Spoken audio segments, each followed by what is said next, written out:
For the second straight season, the Stanley Cup is heading back to Sunrise. 359 days later, the Florida Panthers do it again, back-to-back Stanley Cup champions. And boy, did they do it in style. Typical patented dominance from the Florida Panthers against the Edmonton Oilers. And we'll break it all down on this Tuesday night Stanley Cup Final, season finale edition of Locked On NHL Game Night. When that final horn sounds, you know it's time for Locked On NHL Game Night. All the post-game reactions to every game across the league, every single night, with insights only the hosts at Locked On can provide. Prepare to experience game day reactions like never before, only on Locked On NHL Game Night. Your team every day. Hello there, hockey fans, and welcome to the biggest episode so far of Locked On NHL Game Night. I'm Cam Stewart, a Brad Marchand fan, originally from Boston, now living on the Third Coast. And I'm Tyler Feldman, a lifelong Penguins fan, born and raised in Pittsburgh, but currently loving life in Austin, Texas. Tonight's episode is brought to you by FanDuel. Right now, new FanDuel customers can get $200 in bonus bets if your first $5 bet wins. And I'm sure there were a lot of bets on the Florida Panthers with the way they were playing coming into this Game 6 tonight, Cam. And boy, oh boy, did they dominate en route to a second straight Stanley Cup. Those futures from like January, February, March especially, Tkachuk injury, those are paying off pretty nice right now.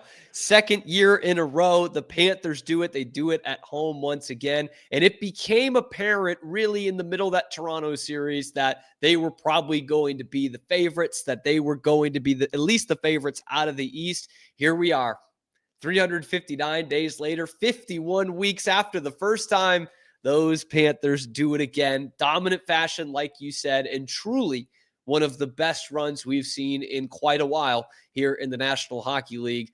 Back-to-back Stanley Cup champs. They're the third team to do that in the salary cap era, all in the last 10 years. Your Pittsburgh Penguins, the Tampa Bay Lightning, and now the Panthers do it again. We had our local expert, Locked On Panthers host Armando Velez, boots on the ground in Sunrise for the celebration. Armando, take it away. The Florida Panthers are Stanley Cup champions once again. What is up, guys? Armando Velez here from the Locked On Florida Panthers podcast, here from Amerant Bank Arena, as the Florida Panthers defeat the Edmonton Oilers by a final score of 5-1 in Game 6 of the Stanley Cup Final to clinch their second straight title. The first team to win back-to-back titles on home ice since the late 80s Edmonton Oilers. And man, did the Florida Panthers start off with a bang with 2 goals in the first period. Sam Reinhart and Matthew Tkachuk got in on the scoring. Reinhart with 4 goals on the night, including 2 empty netters. The first hat trick in Florida Panthers postseason history.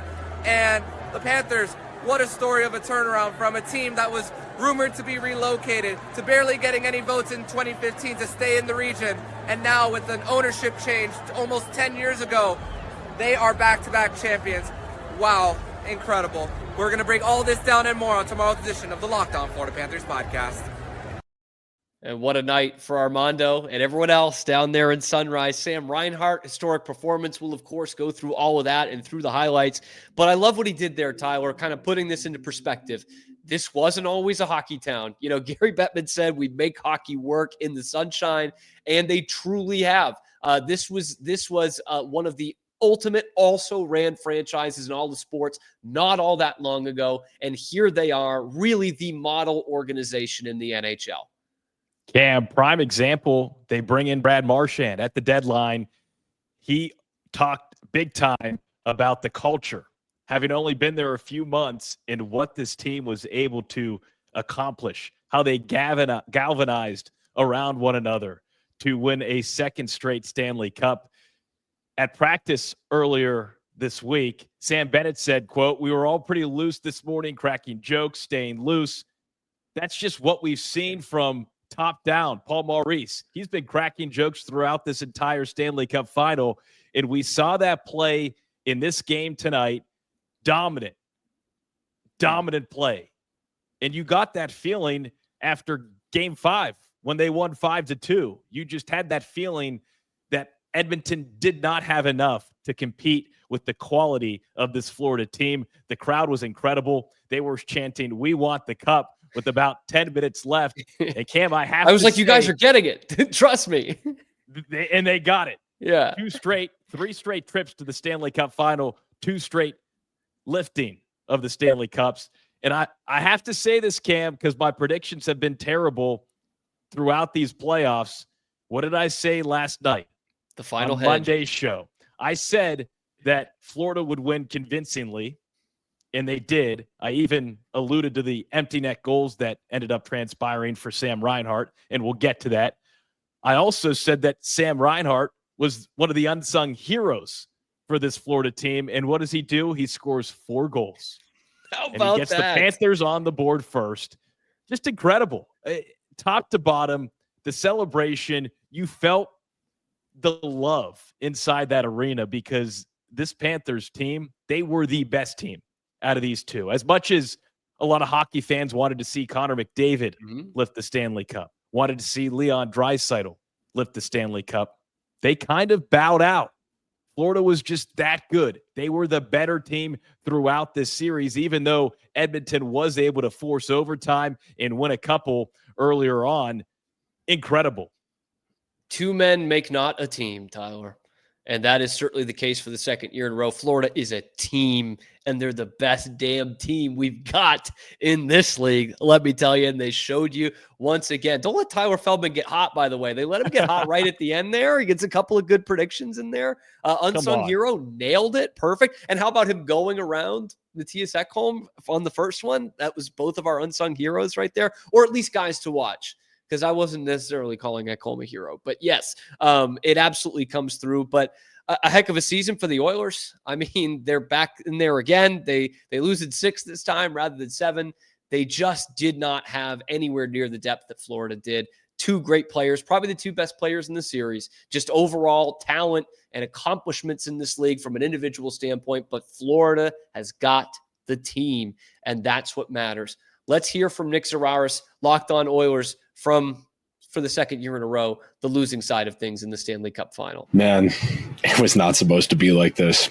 Nick Zararis of Locked On Oilers here after a brutal, as you can get, closeout game loss where the Oilers for the second straight year failed to defeat the Florida Panthers in the Stanley Cup Final on a night where mistakes ultimately turned out to be the difference. The Panthers showed just how small the margin of error in this league is. The Oilers didn't play a particularly bad series or a particularly bad game, but you look at some of these crooked numbers the Panthers were able to put up off of Panther mistakes. The Panthers put the Oilers on their heels almost from the get-go. You score that first goal off of a mistake with McDavid and Draisaitl on the ice at the same time, Bouchard and Ekholm as well, and then Florida slowly but surely starts to wear you down.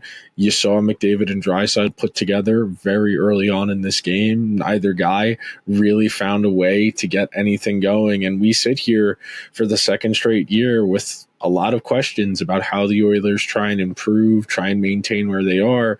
But for now, the Oilers have some accounting to take care of. This is not a bad hockey team, but good or very good hockey teams don't win the Stanley Cup in today's NHL. This Panthers team is a machine, and the Oilers left too many opportunities on the table.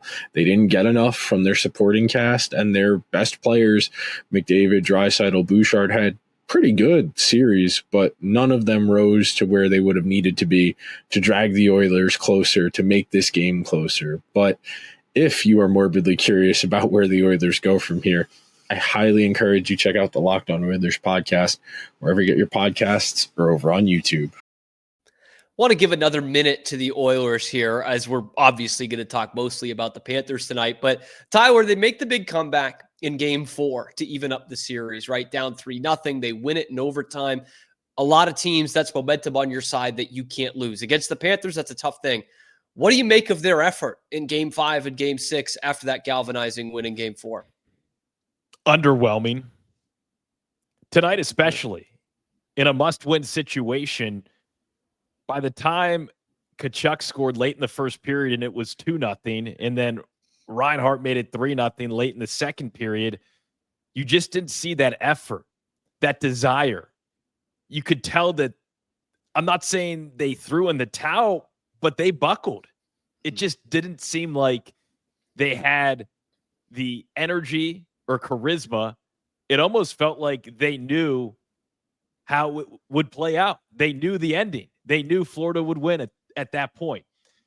Earlier this week, Leon Draisaitl said, we still haven't seen our best, and tonight would be a great time to show it. That was leading into Game 6 here tonight, and they never showed it. Nick made several great points about where Edmonton was lacking. And it's tough because Florida is that machine. Mm-hmm. Edmonton's a very good hockey team. But when you face a machine like that, you've got to be at your best. And McDavid and Draisaitl did not perform and did not produce enough in this series. On top of that, Bouchard, some costly turnovers. Yeah. Some costly giveaways on that first goal to Sam Reinhart. Now, it was a nice play by Reinhart. Had shades of Marchand in that goal, kind of squeezing through the defense. Yeah. But then again, on that third goal, Bouchard again. I mean, lazy rebound by Stuart Skinner. And then on that second goal, too many mistakes. And the big guys, the big guns for Edmonton, they needed to play at a certain level, and they never got to that level that could match Florida. And they just ran out of gas. For an Oilers team to run out of gas, physically, it doesn't make sense because oil, gas, you got me? You got me? Gotcha. I get you. You staying with me here, Cam? I'm trying. Good Lord, I'm trying. Lost. It's been a long I was like, playoff. Wait, they have no depth. What are you talking about? I get you here. Hey, it looks like you were okay. Glad we're on the same page. But the reality is, in this game, Game 6, they ran out of gas, and we saw that, and it unraveled. If Evan Bouchard had been invisible the last few games, that would have been an improvement on what he was. Draisaitl, not great. McDavid does not get a goal in the series. It's or that one terrific one that was pretty much meaningless in Game 5. It was not enough from them and not enough from the team. It's the Panthers' night. It's the Panthers season. It might well be the Panthers decade when we're all said and done with this thing. Let's take a look at the record-setting night for the Cats as they clinch their second straight Stanley Cup. Let's do it next on Locked On NHL Game Night. But first, a word from our friends over at FanDuel. You know them. You love them. We see them there all the time. The playoffs are more than in full swing. We're almost done with all of them. We got a couple of basketball games left, but that's about it. But if you're trying to make the sports that much more fun this summer, FanDuel makes it easy to stay in the game before they start and while they're going on. Player props, performance trends, same game parlays. Fans have more ways than ever to play smart and to win big. What would it look like to combine those live prop bets mid-game based on how the action unfolds? Like, look, you got to read on who's heating up, who's having a big game. Why not back it up with a same game parlay? And if you're new to FanDuel, it's the perfect time to sign up. Head to FanDuel.com and place your first $5 bet. If it wins, you're going to get $200 in bonus bets. Let me say that one more time, okay? FanDuel.com, place that first $5 bet, and if it wins, 200 big ones in bonus bets. Make every moment more with FanDuel, official sports betting partner of the Locked On Podcast Network. Bringing it back, Locked On NHL Game Night, a very special one here on the Locked On NHL channel. Tyler Feldman, I'm Cam Stewart. The Florida Panthers have done it for the second year in a row. You talked about it in the first segment, Tyler, that it felt like really after that first goal, that moment of magic from Sam Reinhart, it was really the Panthers' night. Let's start with Sam Reinhart. I mean, he was rewriting the history books in this game. He was your unsung hero, baby. Did you ever expect a 4-goal performance in a series clinching victory? That's pretty crazy. 2 empty net goals, but that last one, he was on the ice again. He was on the ice, breaking the ice in the first good point. Scoring. And then that was a tough empty netter to give him 4. So, you get 2 empty net goals late. It kind of worked itself out. But, hey, juicy rebound in the second period late. Bad play by Skinner. How bad was that? By Skinner. Reinhart makes him pay. So, credit Sam Reinhart. they had the depth, and we've talked about that ad nauseum now at this point. But all around, Sam Reinhart is a prime example as to why Florida was able to win the Cup again this year, because they just had so many different guys that could perform on any given night. How about this for a stat to back that up? The Florida Panthers are the second team in NHL history to have 3 players score 5 or more goals in the same Stanley Cup final. Sam Reinhart, Brad Marchand, Sam Bennett. And what's crazy about that is I don't know that they're going to be remembered as one of these great offensive teams. Like you think of the 80s Oilers or even Lemieux's Penguins or some of those teams, but because it's not like they're such a good forechecking team that you don't think of them as this great skilled team like you would think of the Oilers, but they crushed them throughout They scored 90 plus goals throughout That's insane, these man. playoffs. I'm not sure there's a lot of teams that were able to do that throughout NHL history. And speaking of NHL history, you ready for a heavy dose of that when it comes to Sam Reinhart? Because I'm going to throw a lot. Knock me out, man. 4 goals in a Cup final game. It's the 6th player ever to do that. But back in the early days, guys used to run wild. Okay, 6th player to score 4 goals in a Stanley Cup final game, but the first one to do it since Maurice Rocket Richard. That was back in 1957. Sputnik was a distant thought. Okay, the last time we had somebody do this. And he's the first player with 7 goals in a Stanley Cup final since in 1985. Who was the guy? The center for the Oilers? Wayne Gretzky. Mike Ditka. Oh. Wayne Gretzky. 7 goals in a Stanley Cup final. He's the 4th player ever to do it alongside Gretzky, Mike Bossy, and Jean Beliveau. Like, that's pretty good company in there. Pretty good company. And he almost got another pretty cool record, which was that he would have scored the game-winning goal in the Cup clincher for the 2nd year in a row. But that Vasily Podkolzin goal made it 5-1, which made Tkachuk's second goal, the second goal of the game scored by Matthew Tkachuk, ends up being the game winner. How mad do you think Bobrovsky is? 28 saves. Could have had the shutout. And he should have had a shutout, man. I know deserve doesn't count in hockey, but like you should have had the shutout. And it goes off Seth Jones's butt, and it's a weird bounce. He was awesome in this game, Bobrovsky. I mean, they couldn't get a shot up high on him, which is the only way to beat him. But he put together a pretty good Conn Smythe story at the end of it. If Bennett ends up winning it, I think it's probably Bobrovsky in second. Over Marchand, who looked like he had a real shot going into this game. But Bobrovsky was absolutely money in this series and will probably be buried a little bit in the headlines because of how great and how deep this Florida Panthers team is.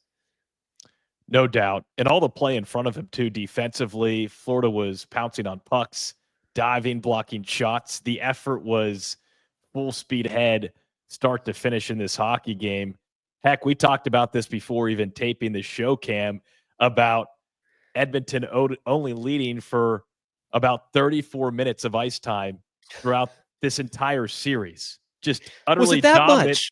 Utterly dominant. You do the math. I don't know if you have the number on your sheet of how much Florida was on top, but it's a record, by the way. It's around 260 plus minutes they were leading in this series, outscoring Edmonton 13-4 in the first period alone. Florida scoring 2 or more goals in the first period in every single game of this Stanley Cup final, while also holding Connor McDavid pretty much in check. Looking back to last year, McDavid was held scoreless in games 6 and 7, in pretty much the same situation this year. So that balance from your offense to defense and then your guy in between the net, we could go all night about just the balance and the domination that this Florida Panthers team is able to employ. And then you add in Brad Marchand winning a Stanley Cup 16 years after helping the Bruins win a cup back in 2011.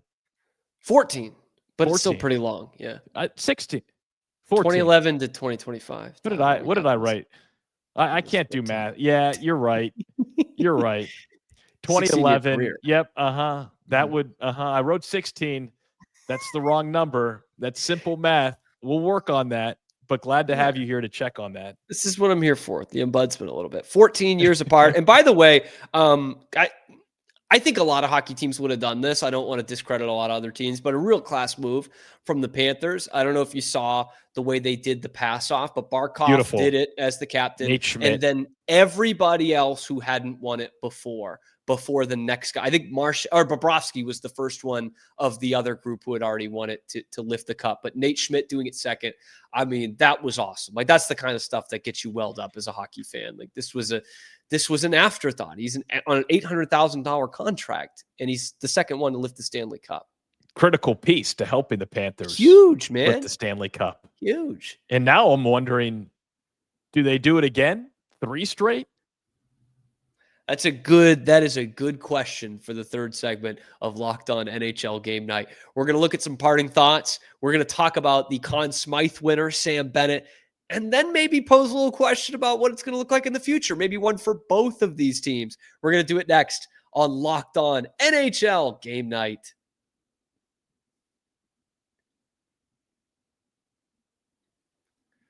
Third period after a 5-1 win for the Florida Panthers in their second straight Stanley Cup. I think it's the first time we've said the score. I don't know. It's 5-1. Okay. It was 5-1. Podkolzin scored to make it 5-1.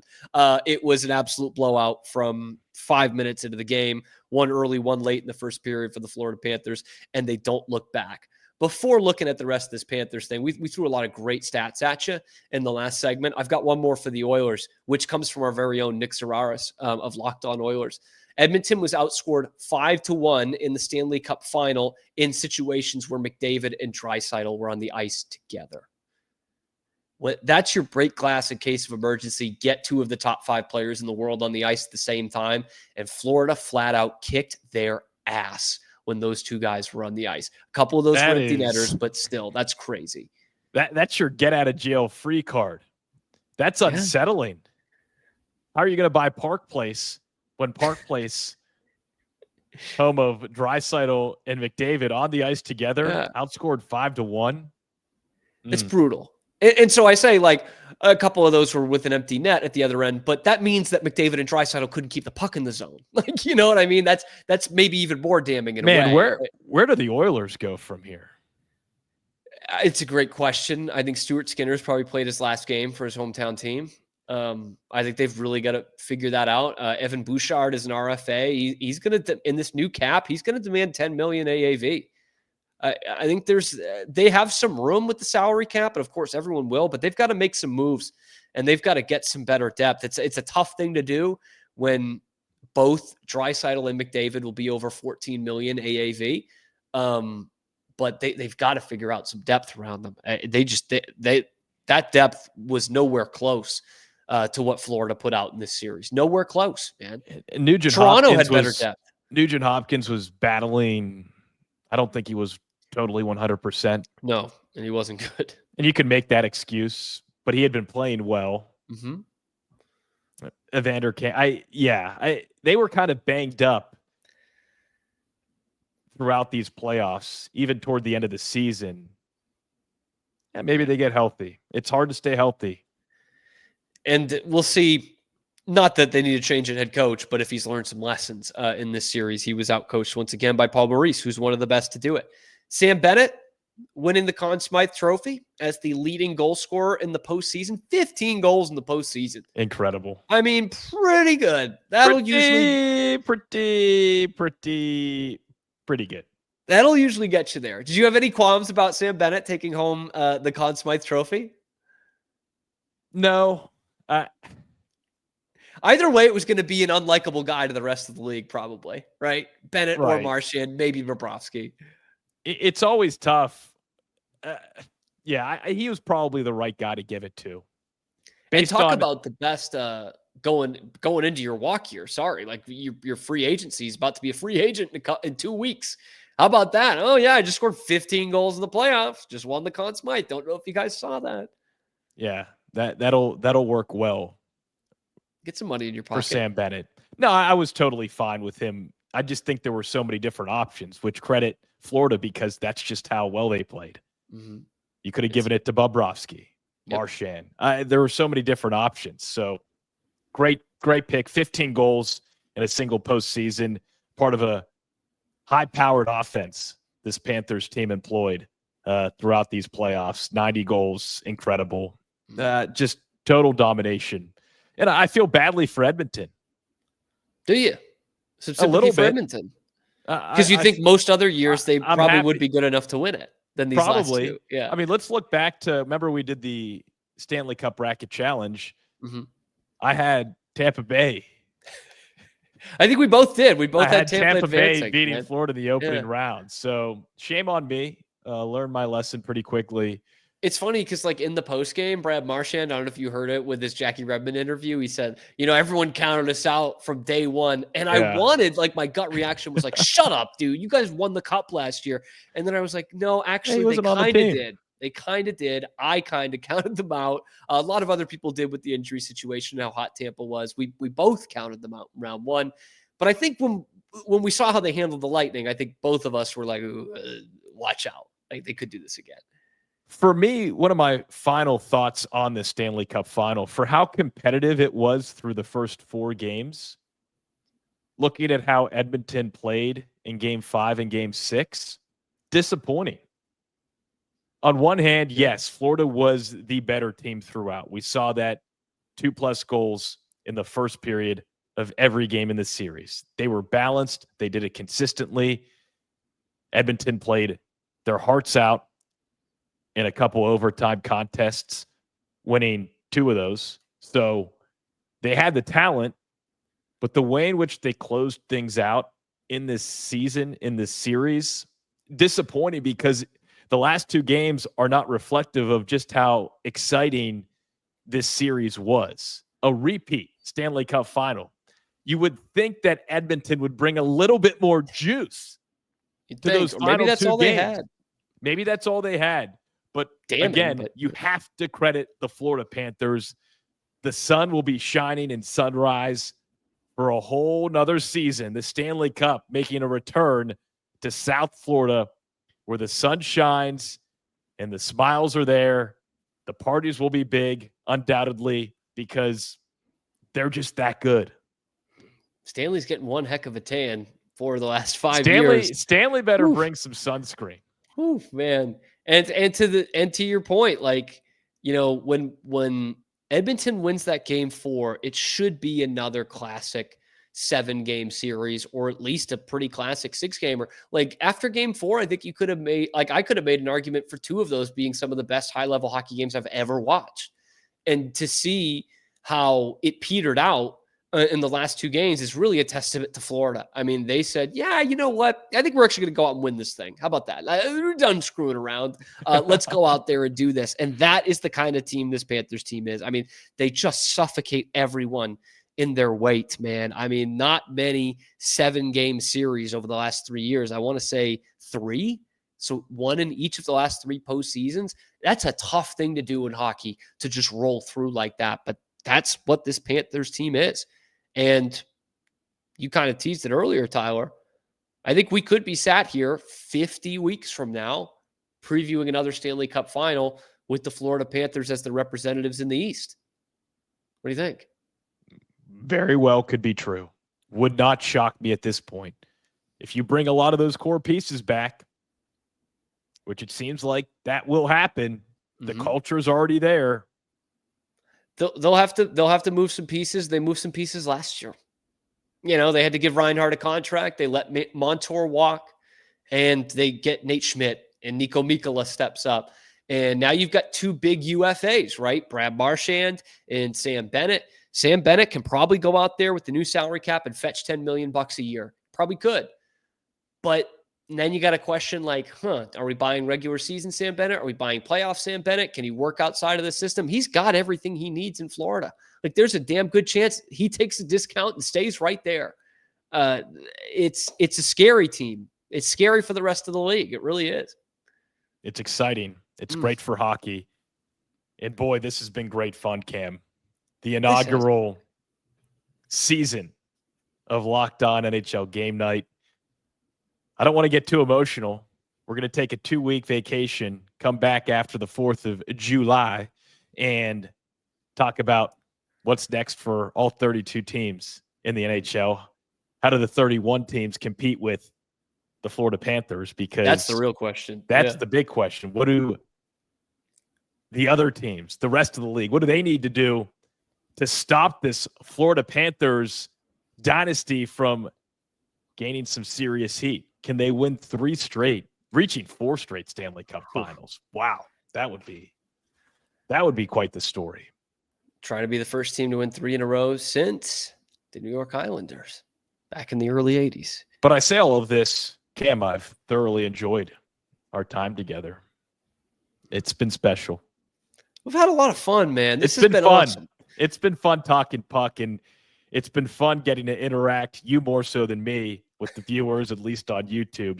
You spend more time on the message boards than I do, but I'll check every once in a while. But thank you to all the listeners too. This has been a blast, and we're not going anywhere. So come join us for some off-season puck talk. Yeah, you guys are not getting rid of us that easy. Starting July the 7th, we're going to break down the outlook for all 32 NHL teams going into the 2025-26 season. So you are not getting rid of us. But again, like, the peek behind the curtain a little bit. I love this network. This is not anything against the network. We threw this together, okay? We met about a week before our first NHL game night, maybe even less than a week before our first NHL game night, and we just hit the ice skating, so to speak. I see off, what you did. I see what you did there. The last 2 weeks of the regular season and into the playoffs, and it has been a blast. With Eddie and Shukri doing the weekend shows as well, it's been fantastic, and we've seen huge growth within this network. So yes, guys, stick with us. We'll be back after a couple of weeks. Locked On NHL and your favorite teams Locked On host is going to have you covered every step of the way as well through the first few days of free agency too. So stick with us here. Get in the comment section below. Let us know what you think about this Panthers team. Let us know what your big takeaway from this Stanley Cup Final is. Be sure to like and subscribe. It lets our boss know that we're doing a good job. Subscribing specifically helps him know that, so that we can keep NHL Game Night going throughout the offseason and into the next season. Thank you guys. Again, find us, of course, on YouTube and wherever you find your podcast. We appreciate you making Locked On NHL Game Night part of your daily routine throughout the Stanley Cup playoffs. We're going to see you after Canada Day, after the 4th of July, on the 7th, getting ready for next year. Thanks once again, and we will see you later on Locked On NHL Game Night.